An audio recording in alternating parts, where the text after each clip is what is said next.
কাঁচা কলাটা আমরা সাধারণত সবজি হিসাবে খেয়ে থাকি, যা আমাদের শরীরের রক্ত বৃদ্ধি করতে এবং আয়রনের ঘাটতি কমাতে সাহায্য করে।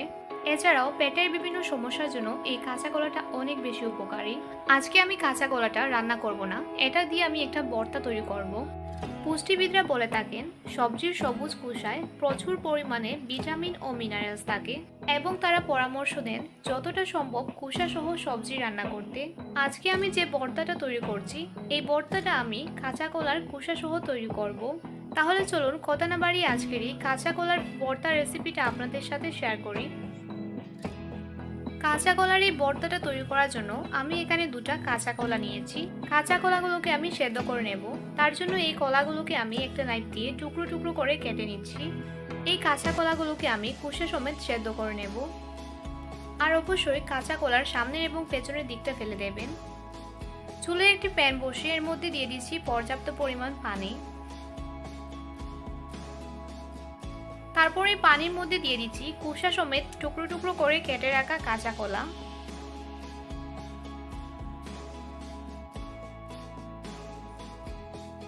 এবার ঢাকনা দিয়ে কলাগুলোকে সেদ্ধ করে নেব যতক্ষণ না পর্যন্ত কলাগুলো একেবারে সফট হয়ে আসছে।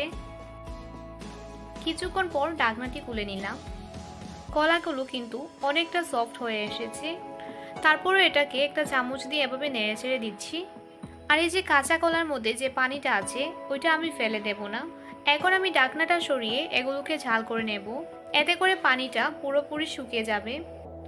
এই কলাগুলো সেদ্ধ করার সময় এমনভাবে পর্যাপ্ত পরিমাণ পানি দেব যাতে করে কলাগুলো ভালো করে সেদ্ধ হয়ে যায় আর পানিটা পুরোপুরি শুকিয়ে যায়। কিছুক্ষণ জাল করার ফলে পানিটা পুরোপুরি শুকিয়ে গিয়েছে আর কলাগুলো কিন্তু একেবারে সেদ্ধ হয়ে গিয়েছে। এখন এই কলাগুলোকে ব্লেন্ড করে নেব। তার জন্য এখানে নিয়েছি একটা ব্লেন্ডারের জার। এখন এই জারের মধ্যে সেদ্ধ করে রাখা কাঁচা কলাগুলো একে একে দিয়ে দিচ্ছি। এগুলোকে আমি খোসা সমেত ভালো করে ব্লেন্ড করে নেব। চুলোয় একটি কড়াই বসিয়ে এর মধ্যে পর্যাপ্ত পরিমাণ সরিষার তেল দিয়ে ভালো করে গরম করে নিয়েছি। এখন এর মধ্যে দিয়ে দিলাম স্লাইস করে কেটে রাখা পেঁয়াজ। একটা বড় সাইজের পেঁয়াজ কেটে রেখেছিলাম, ওইটা দিয়ে দিলাম। তারপর চুলোর আঁচ হাই করে দিয়ে পেঁয়াজটাকে ভালো করে নেড়েচেড়ে ভেজে নিচ্ছি। পেঁয়াজটা কিছুটা ভাজা হয়ে যাওয়ার পর এর মধ্যে দিয়ে দিলাম পাঁচফোড়ন। তারপর সবকিছুকে আবারও একসাথে ভালো করে নেড়েচেড়ে ভেজে নিচ্ছি।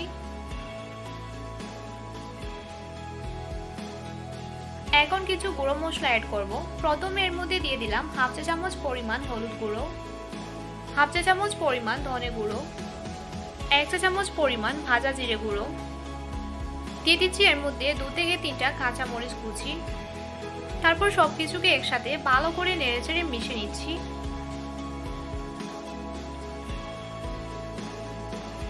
সবকিছু যখন ভালো করে মিশিয়ে নেওয়া হয়ে গিয়েছে, এ পর্যায়ে আমি এর মধ্যে দিয়ে দিচ্ছি ব্লেন্ড করে রাখা কাঁচা কলা। এখানে আমি আর কোনো ধরনের পানি অ্যাড করলাম না।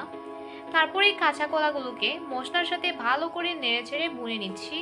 এই কাজটা একটু সময় নিয়ে ধৈর্য সহকারে করতে হবে, মানে কাঁচা কলাগুলোকে মশলার সাথে ভালো করে ভুনে নিতে হবে। কলাগুলো সেদ্ধ করার সময় কোনো ধরনের লবণ দেইনি। যদি এই কাজটা একটু সময় নিয়ে না করি তাহলে বুনা বুনা ফ্লেভারটা সব জায়গায় ভালো করে পৌঁছাবে না।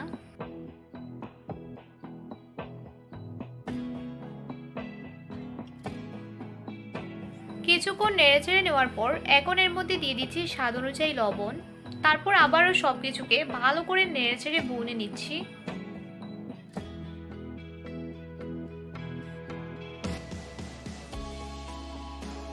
কিছুক্ষণ নেড়েচেড়ে ভালো করে ভুনে নেওয়ার পর যখন দেখবেন ভর্তাটা প্যান থেকে ছেড়ে দিচ্ছে, তার মানে বুঝতে হবে আমাদের কাঁচা কলার ভর্তাটা পুরোপুরি রেডি হয়ে গিয়েছে। এখন আমি এটাকে একটু নেড়েচেড়ে প্যান থেকে নামিয়ে নেব। তৈরি হয়ে গেল আজকের ভীষণ মজাদার কাঁচা কলার ভর্তা রেসিপি। এই ভর্তাটা খেতে যতটা মজার তার থেকে ডাবল পরিমাণে এটা শরীরের জন্য উপকারী। এই ভর্তাটা গরম ভাতের সাথে হলে তো আর কোনো কথাই নেই। আমার আজকের এই ভর্তার রেসিপিটা আপনাদের সবার কাছে কেমন লাগলো অবশ্যই আমাকে কমেন্টস করে জানাবেন। ভালো লাগলে আমার চ্যানেলটা সাবস্ক্রাইব করে পাশে থাকা বেল আইকনে প্রেস করে দেবেন। আজকের মতো এখানেই বিদায় নিচ্ছি। ভালো থাকবেন সবাই। আল্লাহ হাফেজ।